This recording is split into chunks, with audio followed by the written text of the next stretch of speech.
Senzo, Kenzo, Senzo. How do you say that? How is that properly said? Lolo, I can say that one. I got that one down.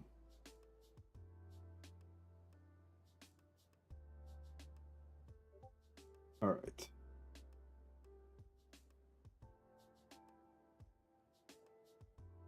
Bilbo.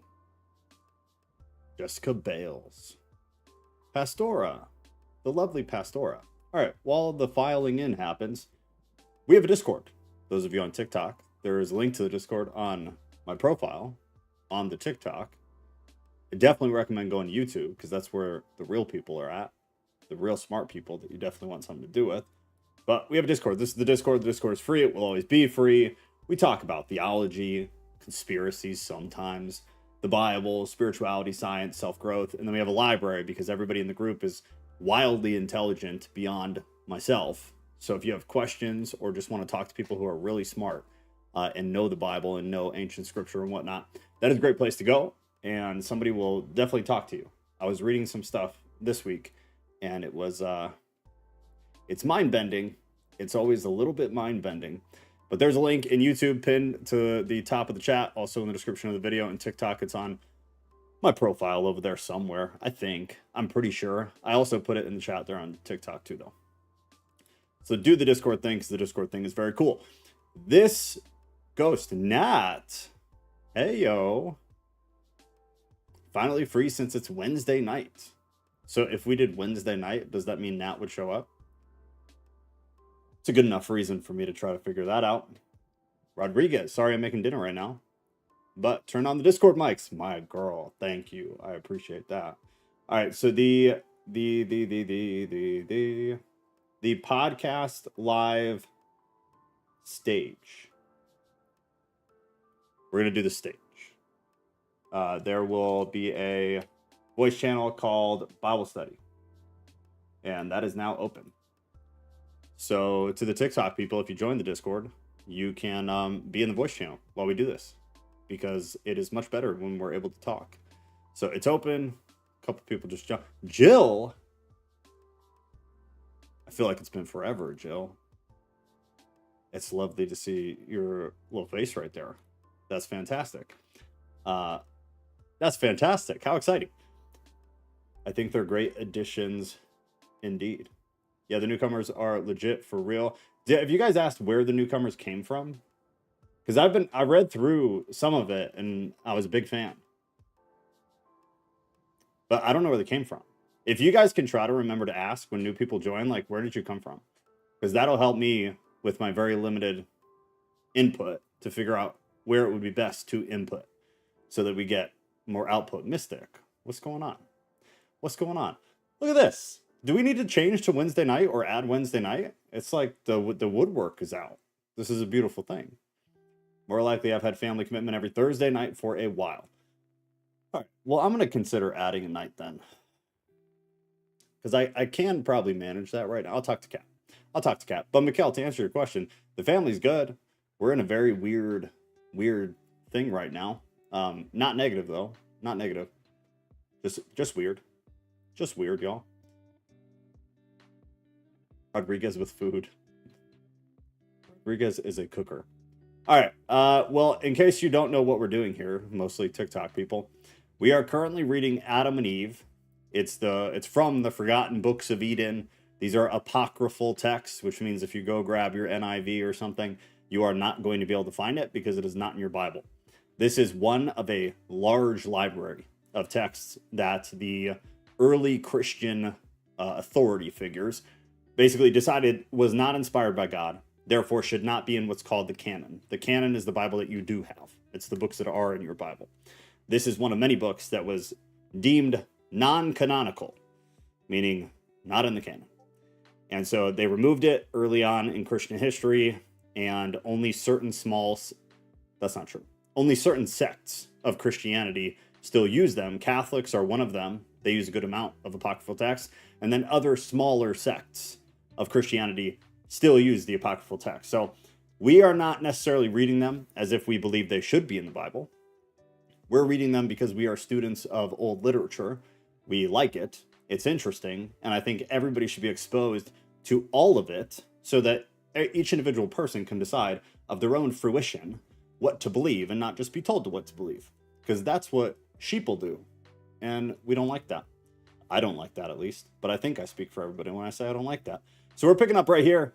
The way this is going to look, by the way, on the YouTube channel, to try to make it easiest, is it's just going to be parts, because we're just going to read as much as we can in the allotted time. So the first stream was part 1. This will be part 2, part 3. It won't necessarily indicate chapters because I'm just not doing it like that. So I can put that in the description, I guess. Maybe that would help later, but for now it's just going to be parts, because that'll be the easiest way to do it. L, good to see you. Can we add a yapping about everything night? What does that mean? What is that? But yes, the answer is yes. But I need some kind of definition of what that is. And then yes, probably. I guess I shouldn't just agree with things blindly, but probably yes. All right, so we're picking back up. Just a reminder too, if you didn't watch the first one, I would definitely go watch it or read it yourself. The actual text that we're using can be found in the announcement section. If you just scroll up a little bit here, it's this link. And then I'll actually, when we're done, I will put this, actually, I'm gonna do it right now, to also show you that we have the new Bible study section.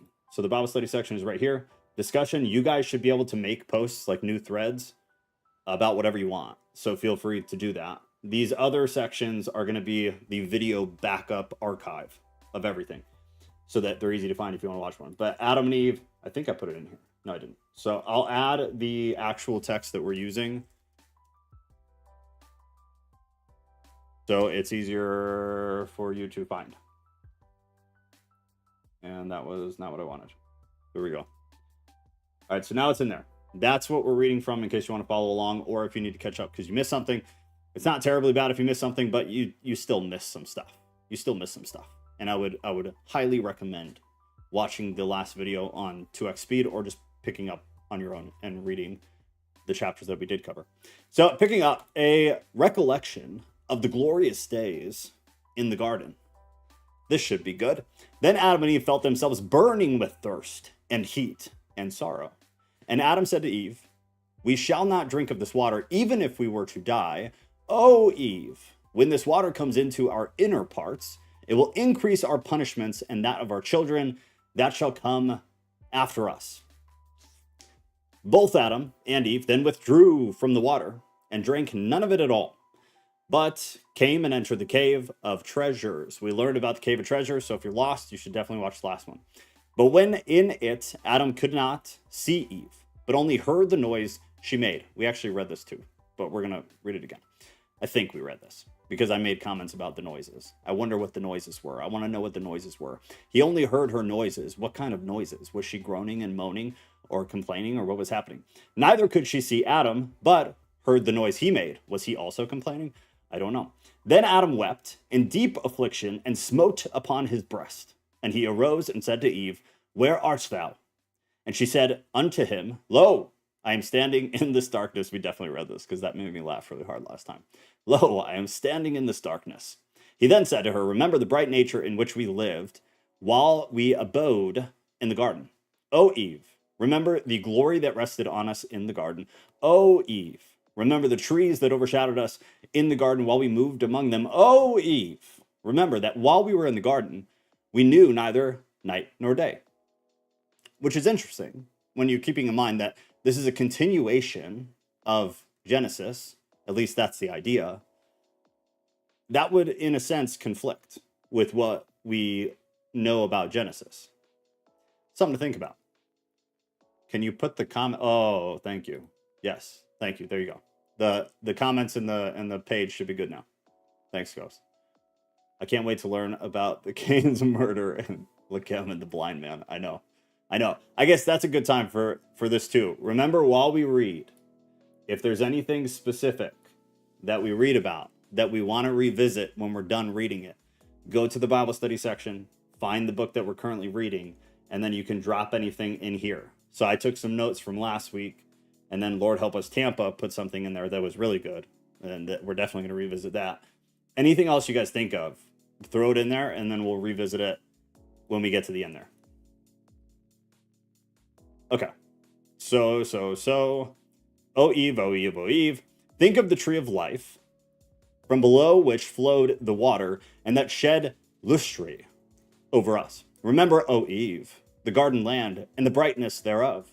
Think, oh think, of that garden in which was no darkness, while we dwelt therein.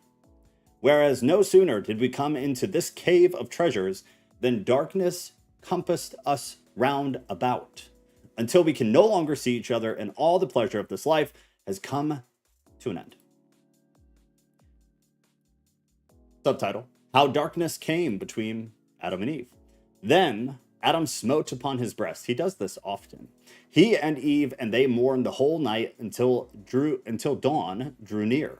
And they sighed over the length of the night in Miazia.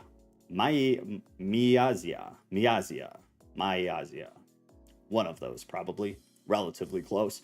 And Adam beat himself and threw himself on the ground in the cave from bitter grief and because of the darkness, and lay there as dead. They do many things as dead in this text. Not dead, but as dead.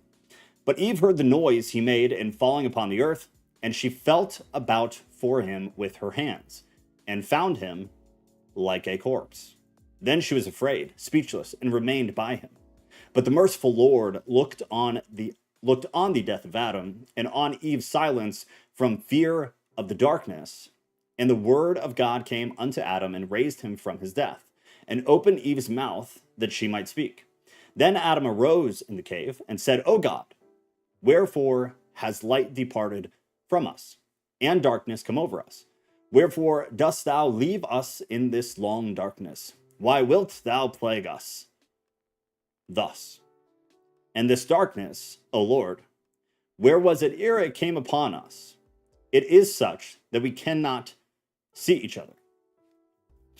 I'm thinking there's a lot of imagery going on here, representations for other things going on here. For so long as we were in the garden, we neither saw nor even knew what darkness was. Again, in my opinion, this conflicts with Genesis in a sense.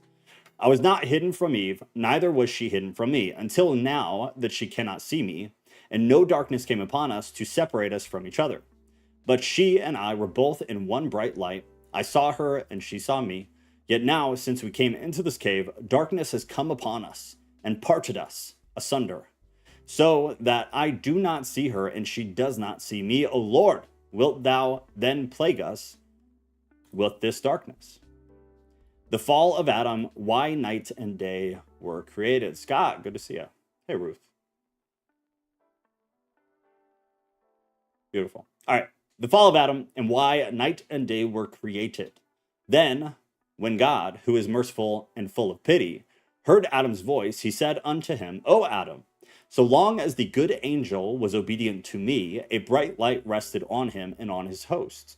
But when he transgressed my commandment, I deprived him of that bright nature, and he became dark.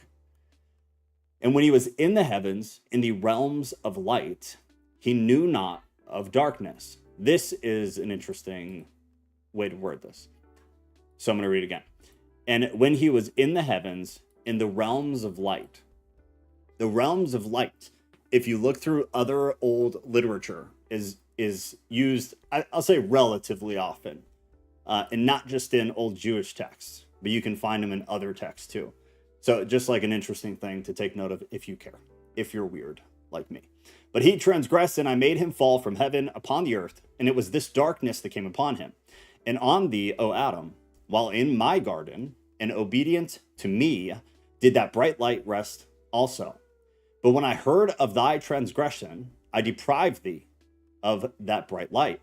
Yet of my mercy I did not turn thee into darkness, but I made thee thy body of flesh, over which I spread this skin, in order that I may bear cold and heat. If I had let my wrath fall heavily upon thee, I should have destroyed thee. And had I turned thee into darkness, it would have been as if I killed thee. But in my mercy, I have made thee as thou art. When thou didst transgress my commandment, O Adam, I drove thee from the garden and made thee come forth into this land and commanded thee to dwell in this cave. And darkness came upon thee as it did upon him who transgressed my commandment. This reminds me so much of the short, brief, very small period of my life where I did read the King James Version. I'm having like flashbacks going on here. Thus, O Adam, has this night deceived thee? Yes. Hey, sorry just to butt in. Do you know what language this was written in originally? Ooh, yes. Actually, I have it somewhere here. Hold on. I was just wondering if there's like a concordance. I don't think there's a concordance, but let me see, because I want to know what word is used for cave. I'll just take a note of that. Yeah, definitely take a note of it, because before we started doing this, but I was getting back into it, I did pull all of that and put it somewhere here. Because I think that cave means universe, but. And why do you say that? Well, it means a lot of things. It's just a category. So on the biggest scale, it would be universe, and then it would just be slow, or what's the word for it? The scale would just decrease until it reached like a womb or even a cave, like a literal cave in the earth. So do you think you would apply that to, like, I guess take the Apocrypha as a whole? Do you think that would be applicable, like, universally? Not to be. I think so. Yeah. When Okay. when it's talking about when it's using like metaphorical language like that, because what you've read so far doesn't sound literal at all. It just sounds like Right. they're talking about something else. Right. Yeah. No, I agree. Was it wasn't a, it wasn't Ademic. I'll find it, and I'm sure you could find it too. Because it wasn't. I just remember it was not what I thought it was.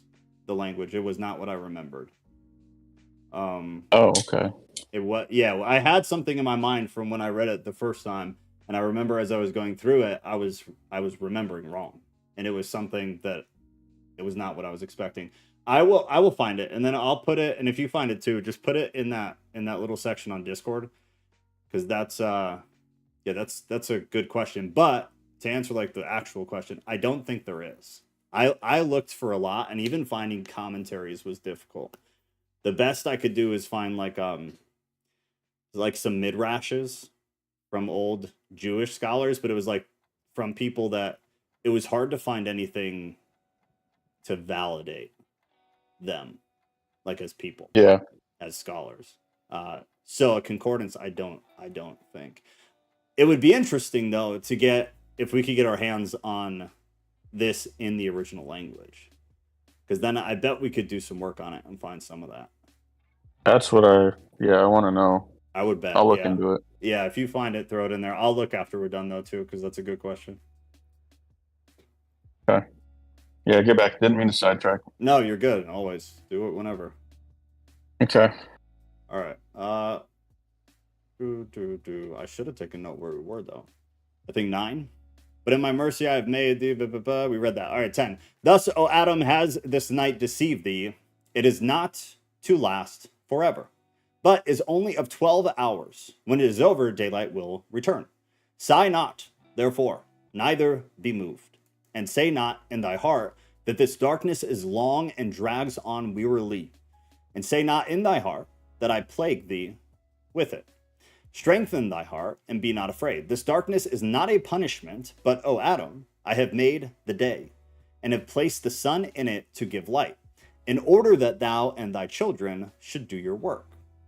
For I knew thou shouldest sin and transgress and come out into this land.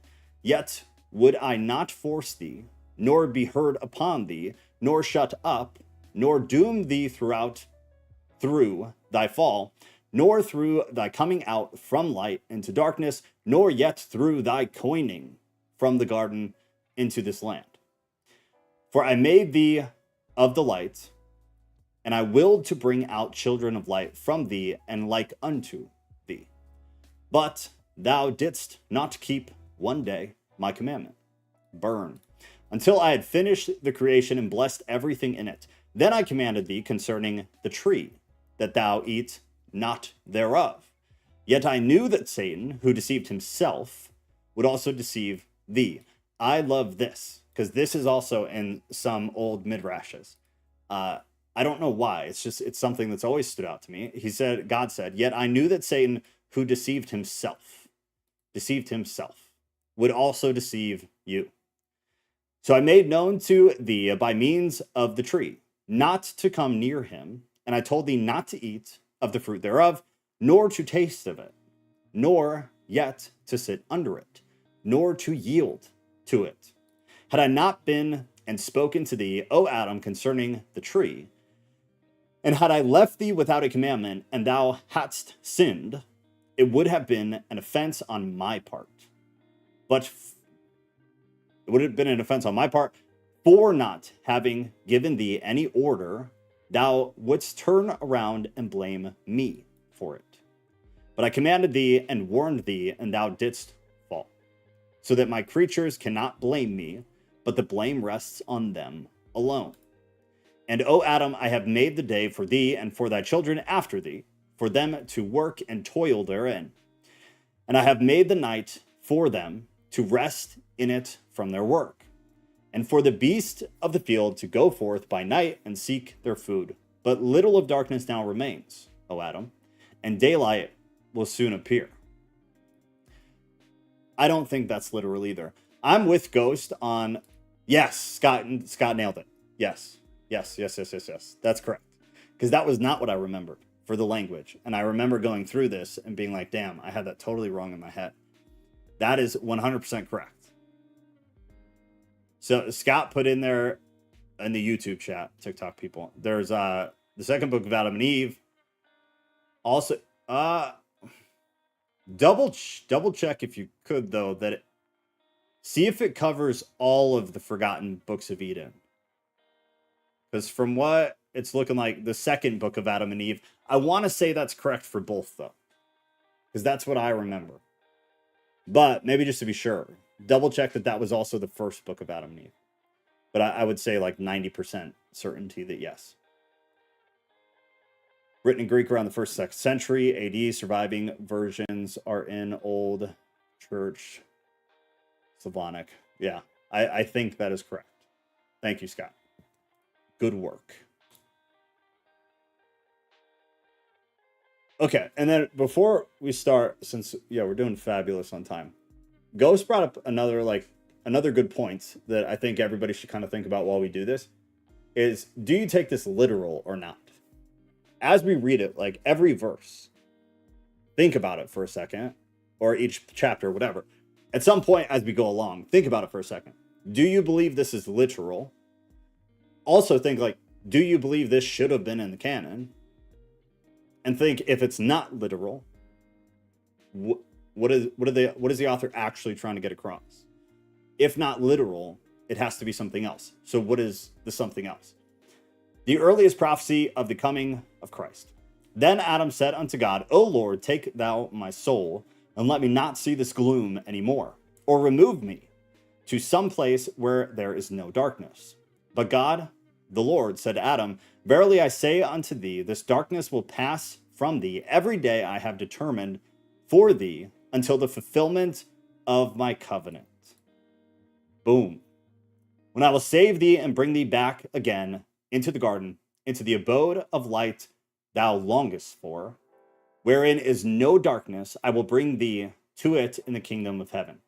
I am going to copy and paste this and put it in the chat, because this is something that I can't because it's too long. I'm going to cut it down a little bit. I'm curious. Just this section. Maybe this is short enough. Beautiful. That section right there. That's one you should think about. What is being talked about, actually? And then also this. So the beginning there, and then here's part 2. These are things you should definitely think about. What is actually being talked about? Bob Smith, Satan was destroyed when the temple and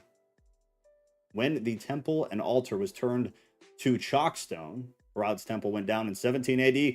Need a temple for Jesus and Satan. Better get to building. Never going to happen. I don't fully get what you're saying. And maybe I'm just being dumb. So maybe it is not you. Nat said, I don't think it is literal, since it seems to be kind of backtracking and creating a reason, rationality for concepts that came along later, like rest for work, etc. Kind of like how a lot of myths are created to explain phenomena that were observed later on. I think that's a good take. Yeah. Alice said the covenant is the same from Old Testament and New. Question mark. That's what you should think about. That's what I'd be curious to hear anybody's thoughts about.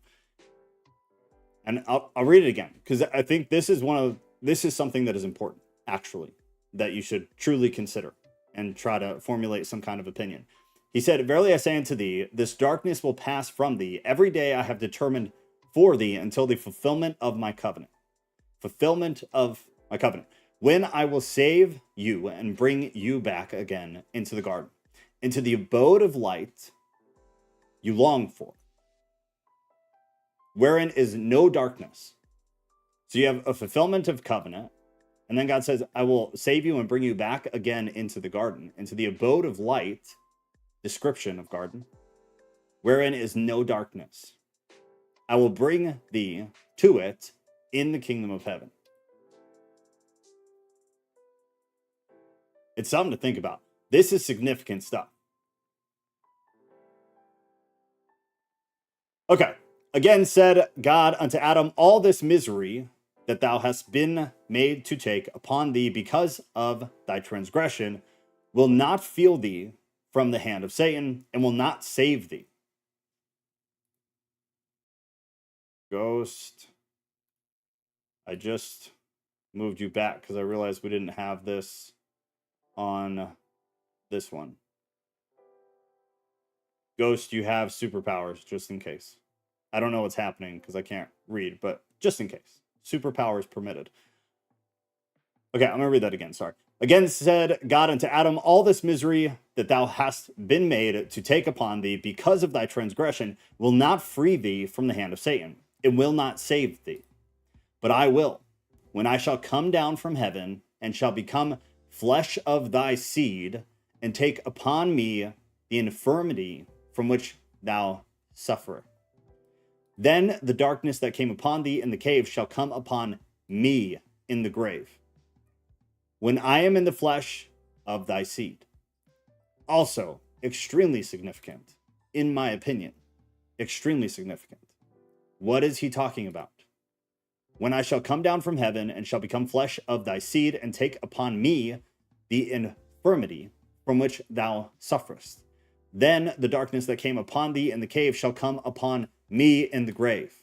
It even rhymes, man. Then the darkness that came upon thee in this cave shall come upon me in the grave. There's a hell of a lot of foreshadowing happening, in my opinion. And I, who am without years, shall be subject to the reckoning of years. Oh, what is he talking about?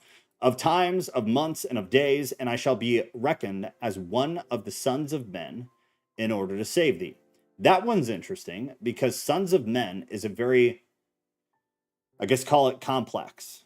It's a complex turn of phrase, maybe.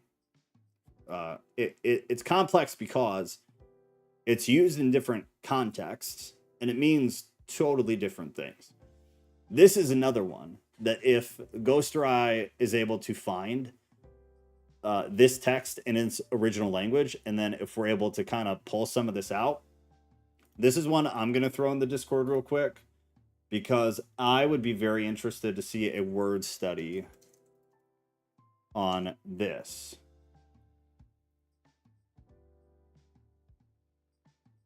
And see what we can find out. I think most people will think of one thing when they read Sons of Men, especially those of us who were on the Enoch train last year. Bob, buddy, who you know? I don't know what happened, but I love you guys. Abode of light with no darkness sounds a lot like insult. Oh my gosh, you're not wrong. That, as always, dude, that's an interesting take. That's actually a really interesting take. See that this is what I was referring to at the beginning when I was talking about the Discord. That's something now I'm going to think about a lot. That's a very interesting take. I like that a lot, actually. I'm definitely going to do some reading this evening. Now hold that thou. Now hold that. God, YouTube always cuts off the freaking comments. Now hold that thought and read Genesis 4:1 in Hebrew.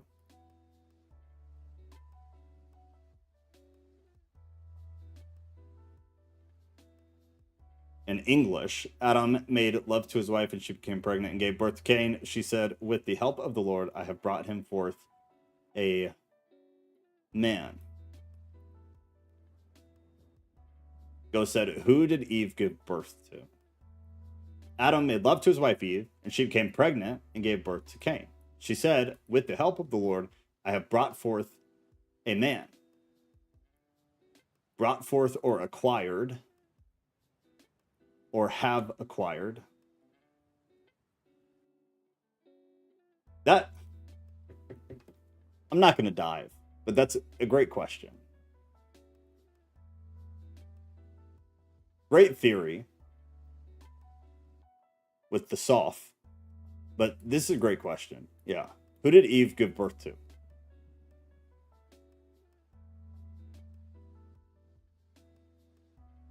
Just remember, maybe we'll talk about it at the end. I think it's a great question, though. With the help of the Lord was added by translators. The Hebrew said she birthed the Lord. Yeah, so the interesting thing is that if I recall correctly, the way it comes across in Hebrew is more, like I said a minute ago, it's like acquired. Rather than like producing, it's acquiring. So there are a couple of different ways to like think about it, but it's a differentiation in language that's rather important, especially in context of like giving birth. Would be that if Eve were to produce the child, it would be the product of the parents and then the full product of like herself, her bodily function, blah blah blah. And in Hebrew, you can see it written both ways. So you can read about like birth being a production process of like normal processes, and then in very rare scenarios, it's more of an acquisition. It's more of the mother acquiring the child, and it's usually, if I remember right, it's usually in a context that is like abnormal, something like birthing the Lord, but it's in other stories too. It's in other stories too. Yahweh, Yahweh. Do you have the Hebrew up right now? I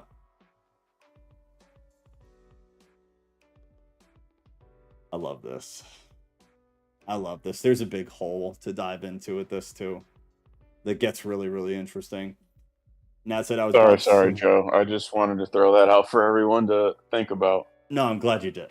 There's such a deep asshole with all of this that I mean, maybe this is something we talk about at the end too, because it is really interesting. Did you go through the Hebrew for all of Genesis or just sections?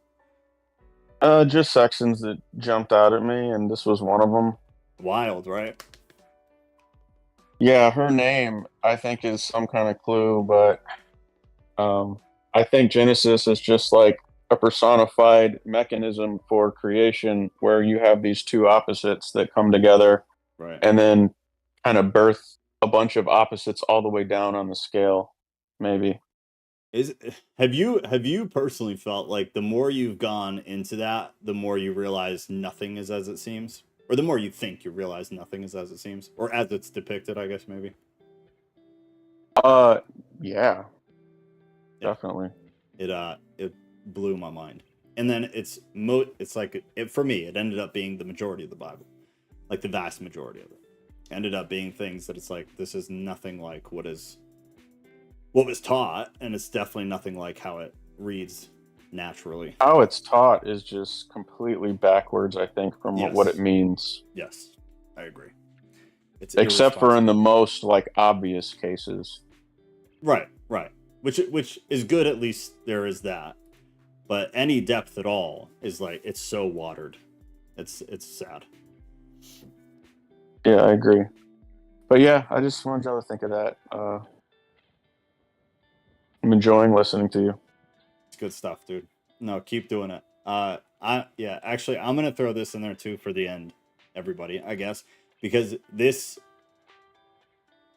I said, it's a big asshole. There's a big asshole right there that you can dive into, and it's one of the things that just kind of like, you're like, what the hell have I been reading this entire time?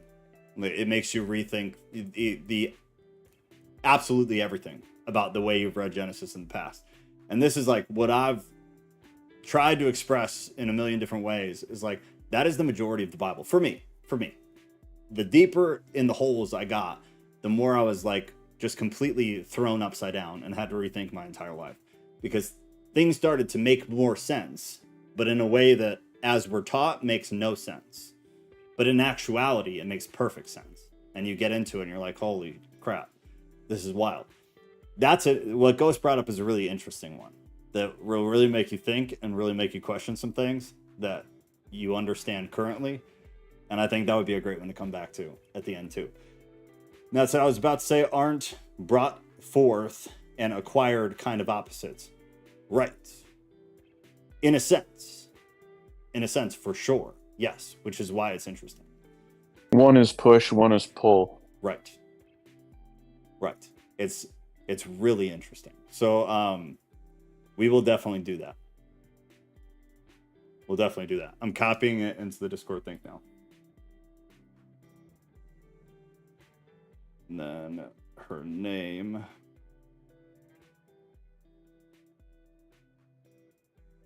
Two seconds, guys. 2 seconds. I don't want to forget any of this. That's why I've been trying to do it while we do it. All right, I got it. Moving on. Verse, I think 4. Well, I'll read 3 again for context. Again said God unto Adam, all this misery that thou hast been made to take upon thee because of thy transgression will not free thee from the hand of Satan, and will not save thee.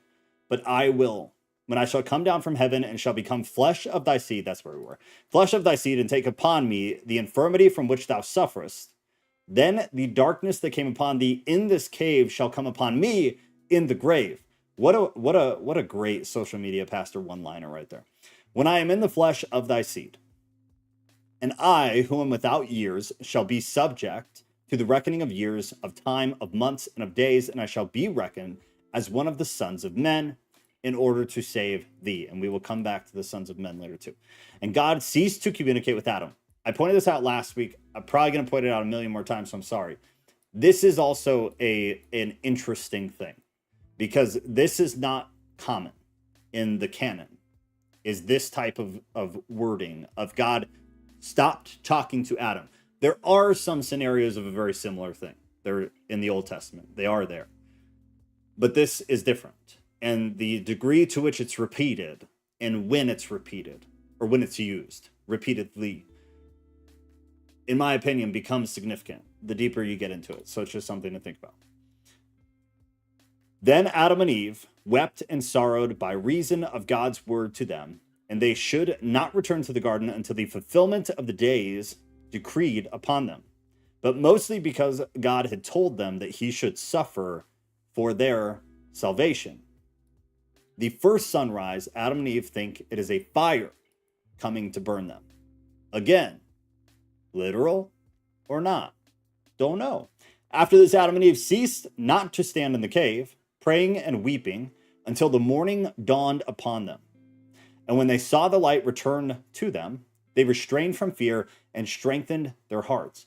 Then Adam began to come out of the cave, and when he came to the mouth of it, and stood and turned his face toward the east, and saw, remember the directions in the very beginning, towards the east, and saw the sun rise in glowing rays, and felt the heat thereof on his body. He was afraid of it, and thought in his heart that this flame came forth to plague him. He wept then, and smote upon his breast yet again, and fell upon the earth on his face, and made his request, saying, O Lord, plague me not, neither consume me, nor yet take away my life from this earth. For he thought the sun was God. So, if he thought the sun was God, there are a couple things to just think about. If that were literal, it means God has never showed himself to Adam, which is a fair assumption. If it's not literal, what could the potential possibility be? Or is it just exactly how it reads? He thought the sun was God because it was bright and blinding and all these things. Just things to think about.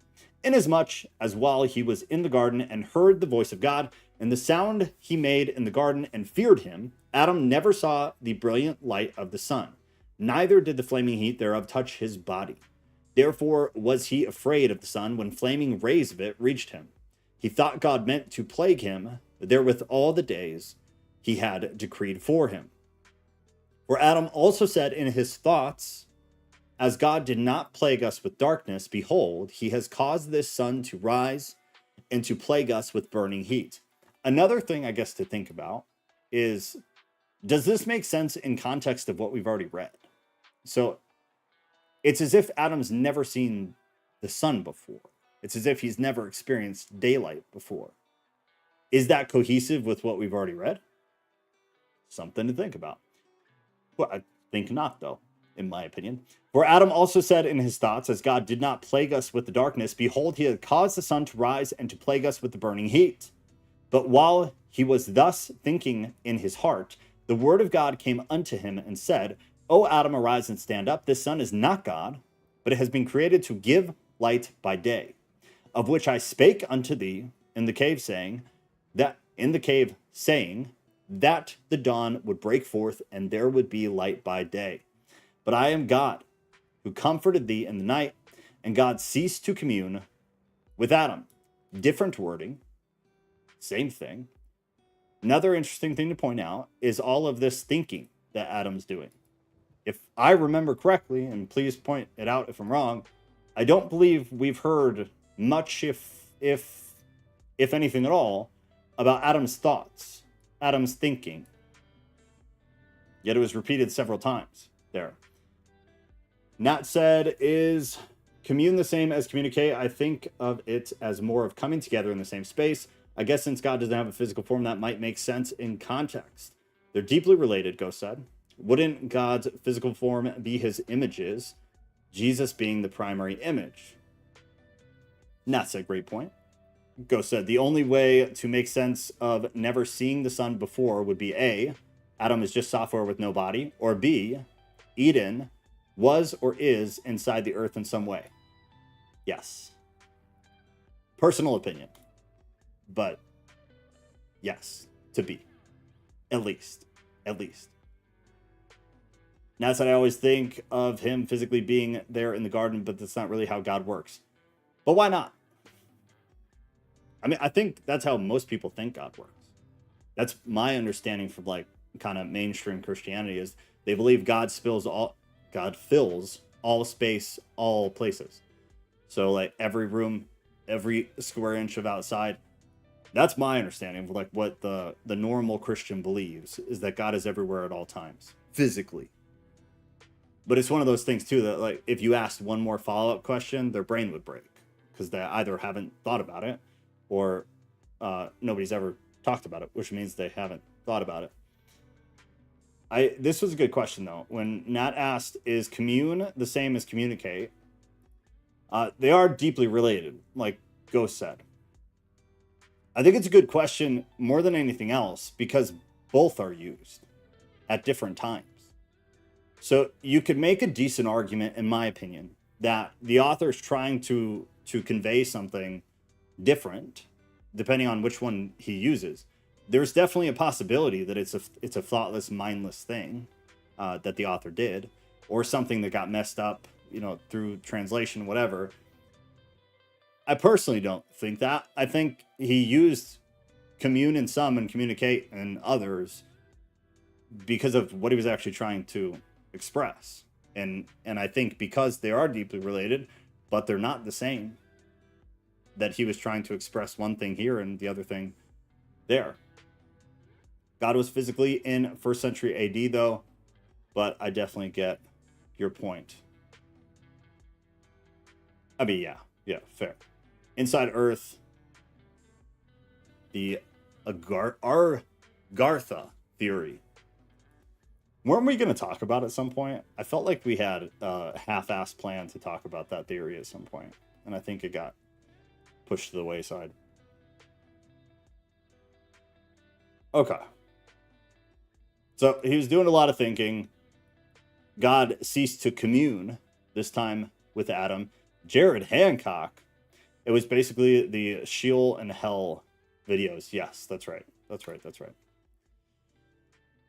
Okay, the chapter of the serpent. Here we go. Then Adam and Eve came out at the mouth of the cave and went towards the garden.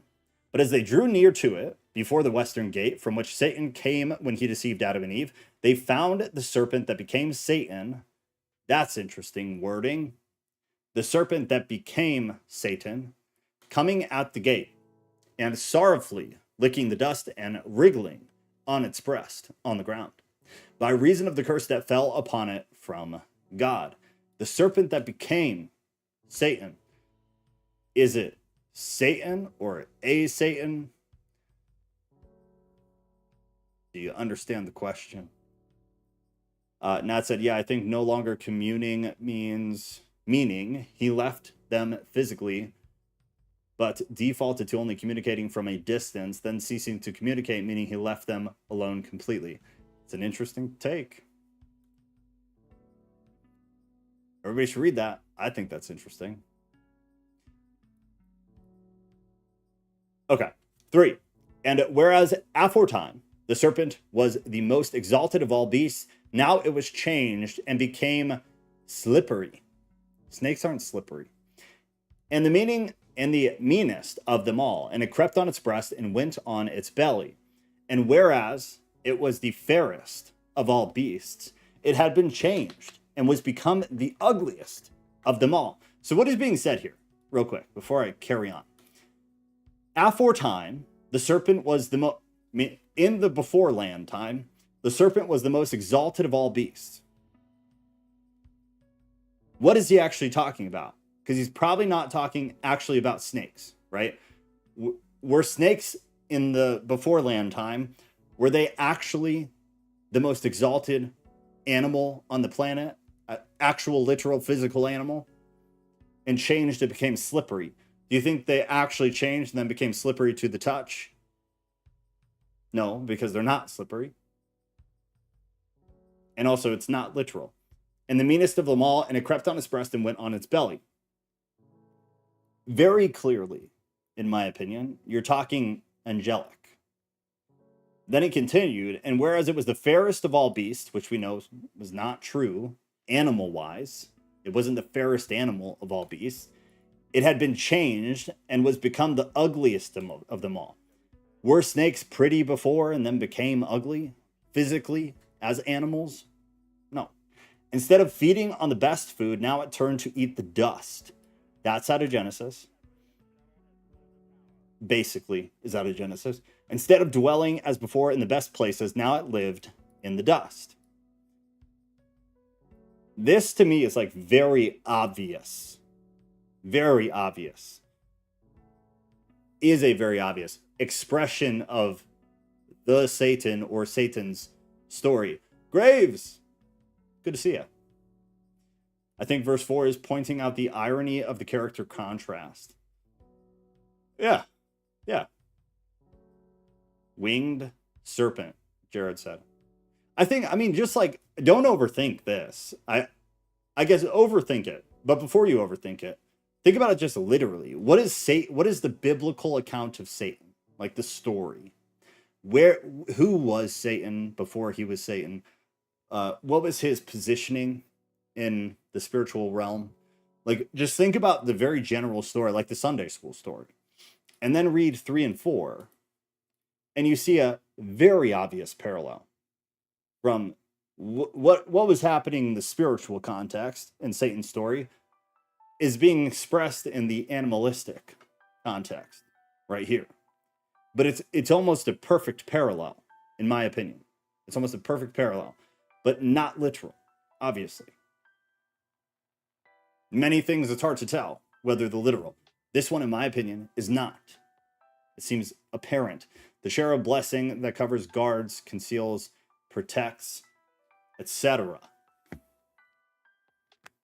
As the serpent? Or did I miss something? Oh, in terms of the contrast of the characters.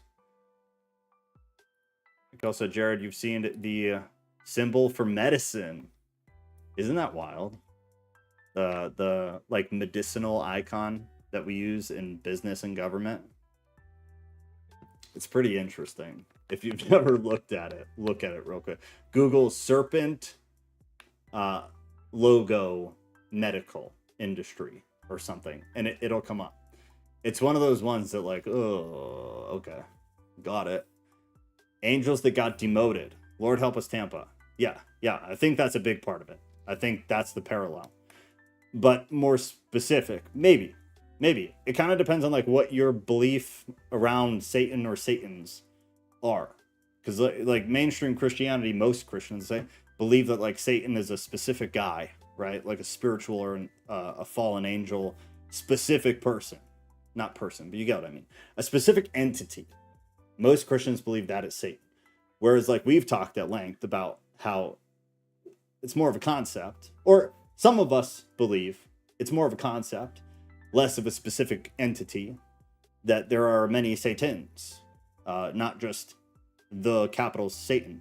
Some, I think even some of us here believe that there are both. Like there is one specific super duper evil. I don't mean that in a sarcastic, I don't mean that in an offensive way. Like a super duper Satan, who's capital S Satan, and then there are a bunch of other little Satans, like little baby Satans.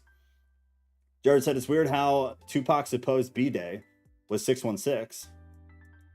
It's like a singer of the Last Supper, low between 1 and 2 sixes. I have never heard that one. Interesting. That's funny. The Sadducees. What are we talking about? Oh, that's what that's called? I didn't know that. So what Nat put in quotes there is a staff with 2 snakes wrapped around it that is a symbol of medicine. I didn't know that's what it was called. So thank you for putting that there. But yeah, that's exactly what we're talking about. I guess I can show you since I have the browser up here. This is what we're talking about right here. It's like it's the icon for the medical industry. Medical corps. Like if you notice, hospitals will have it. To be honest though, I feel like it's kind of slipped away a bit. I feel like you see it much less than you used to. But it was a big thing for a long time. It was like the universal logo for the medical industry. Seen it a million times and never gave it a second thought. Right? Which is kind of the point. Is we become so conditioned to these things. And 616 apparently is the original number or the beat. Ghost, I think the difference is with versus without wings. Oh, the rod. I missed Ghost thing. Ooh, that would have been bad. This is what Ghost threw out there. Oh, I didn't know that. Now I have something else I need to look at. That is also very interesting. So apparently, I guess the origins being Greek make perfect sense. But now I'm interested, like, what is the history of this? I did not know that. I learned something new. That's something I'm going to make Kat look at with me. It's like a courtroom, Lucifer, Satan, and the devil, judge, DA, and the lawyer. Interesting. So Jared said that in context of like big S Satan, proper noun Satan, little Satans, whatever, He said it's like a courtroom: Lucifer, Satan, and the devil, judge, DA, and lawyer. Actually, that's a great way to try to express like that concept. Actually, I think that's fantastic. Symbol of trade or merchandising. Is that true? One of the is one snake, and the rod of Hermes is two with the wings. I need to look at that more. I thought there was just one. I didn't know there were several renditions of it. I meant 616 is apparently the original numerology of the beast on Revelation. Gotcha. Yeah, I've always wondered if the 666 thing became a thing as kind of a social construct.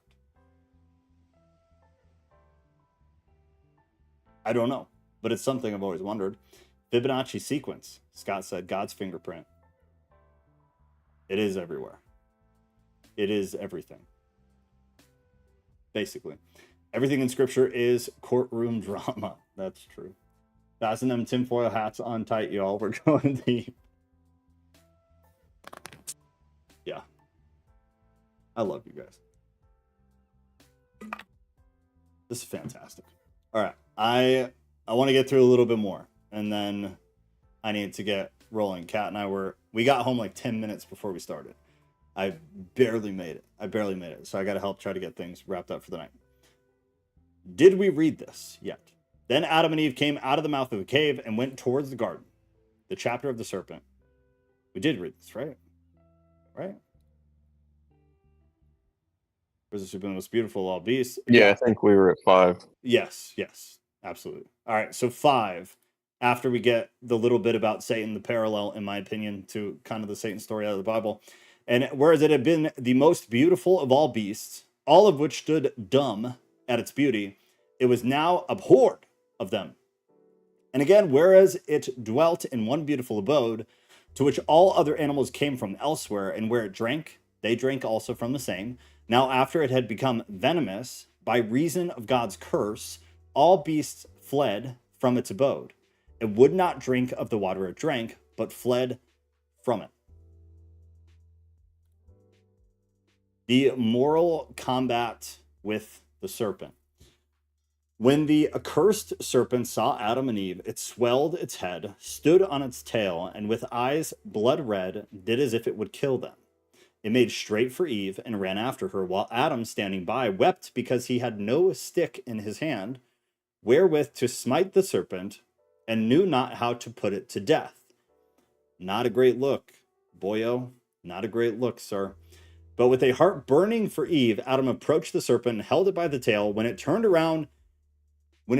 towards him and said unto him, this is the serpent speaking to Adam, O Adam, because of thee and of Eve, I am slippery, and go upon my belly. Then by reason of its great strength, it threw down Adam and Eve and pressed upon them as if it would kill them. But God sent an angel who threw the serpent away from them and raised them up. Then the word of God came to the serpent and said unto them, In the first instance I made thee glib, and made thee to go upon thy belly, but I did not deprive thee of speech. Which is an odd choice if everything is literal. It's a very odd choice for God there. Now, however, be thou dumb, and speak no more, thou and thy race, because in this first place has the ruin of my creatures happened through thee, and now thou wishest to kill them. Then the serpent was struck dumb and spake no more. And a wind came to blow from heaven by command of God that carried away the serpent from Adam and Eve, threw it on the seashore, and landed in India. Quite oddly specific. Beast made subject to Adam. He cried, really? All right. But Adam and Eve wept. I'm sorry. Beast made subject to Adam, but Adam and Eve wept before God. And Adam said unto him, O Lord, when I was in the cave, I said this to thee, my Lord, that the beasts of the field would arise and devour me, and cut off my life from this earth. Then Adam, by reason of what had befallen him, smote upon his breast, as usual, and fell upon the earth like a corpse. Then came to him the word of God. who raised him and said to him this, O Adam, not one of these beasts will be able to hurt thee, because when I made the beast and other moving things come to thee in the cave, I did not let the serpent come with them, lest it should rise against you, make you tremble, and the fear of it should fall into your hearts. For I know that that accursed one is wicked. Therefore would I not let it come near you with the other beasts. But now strengthen thy heart and fear not. I am with thee unto the end of the days. I have determined on thee. Adam wishes to protect Eve.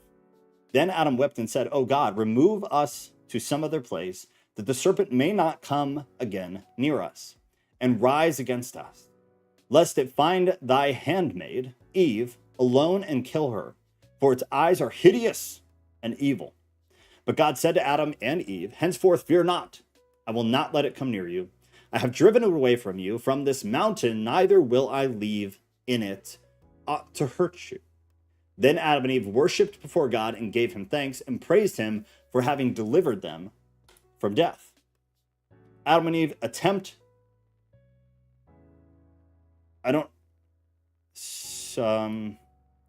S word. I don't know, but I know you can't say it on YouTube, so I'm not going to say it. They attempt to hurt themselves in a definitive manner. Then Adam and Eve went in search of the garden, and the heat beat like a flame on their faces, and they sweated from the heat and wept before the Lord. But the place where they had wept was nigh unto a high mountain, facing the western gate of the garden. Then Adam threw himself down from the top of that mountain. His face was tom, and his flesh was flayed. Much blood flowed from him, and he was nigh unto death. Meanwhile, Eve remained standing on the mountain, weeping over him, and thus lying. And she said, I wish not to live after him, for all that he did to himself was through me. Then she threw herself after him and was torn and scotched by stones, and remained lying as dead. But the merciful God who looks upon his creatures looked upon Adam and Eve as they lay dead, and he sent his word unto them. What is the word? He sent his word unto them and raised them, and said to Adam, O Adam, all this misery which thou hast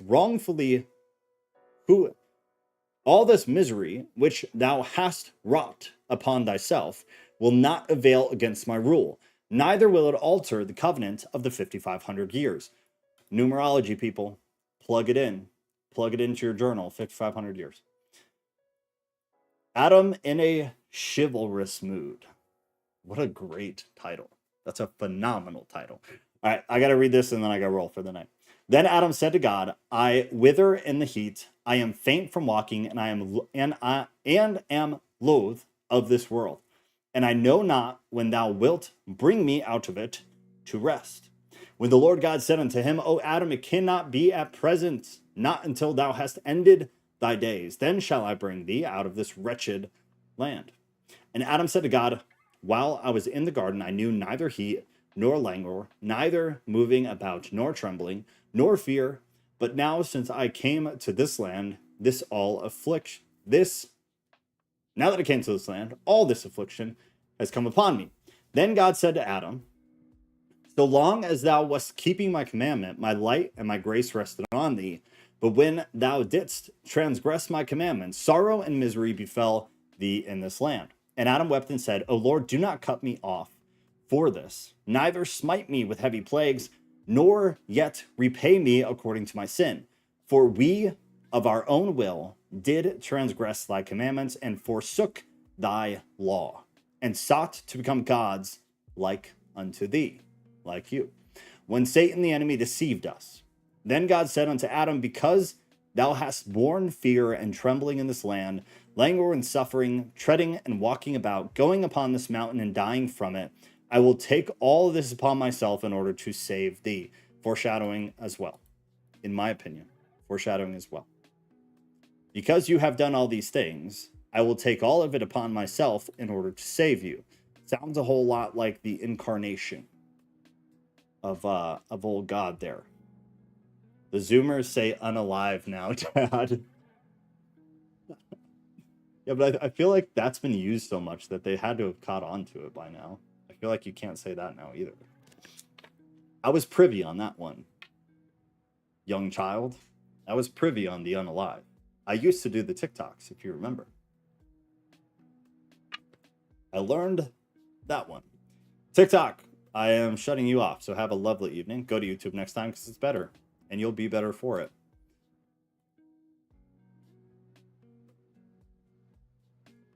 Okay, very, very quickly, and then I gotta roll.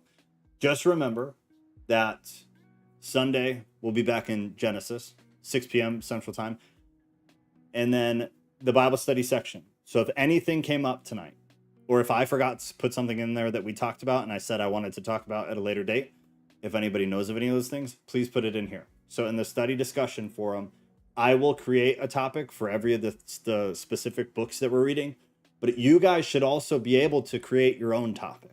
So if there's something else specific that you want a discussion for, feel free. The only ones you should not be able to do that in are the ones with the little TV, because they're just going to be video archives. But here you should be good to go. Should be golden. And then when we come back and do these books again, like years down the line, whatever, we'll be able to easily refer back to old things and either cover them again or figure out something new based on them to cover. That's kind of the thought process behind it. Slippery snakes. Autocorrect always ruins my shows. The serpent, Negus, no, Guineas of Indian legend. I'm not familiar. Is that worth looking into, Mikkel? I don't know much of anything from like Indian mythology or legends. I'm totally ignorant to that. It was never anything I really got into. Yeah, like why? Like, yeah, why India? I just wonder if that's the actual like true location. I wonder if that's something that was added later. It to me, it felt very, very out of touch with the actual text. I added the PDF to the study discussion section just now.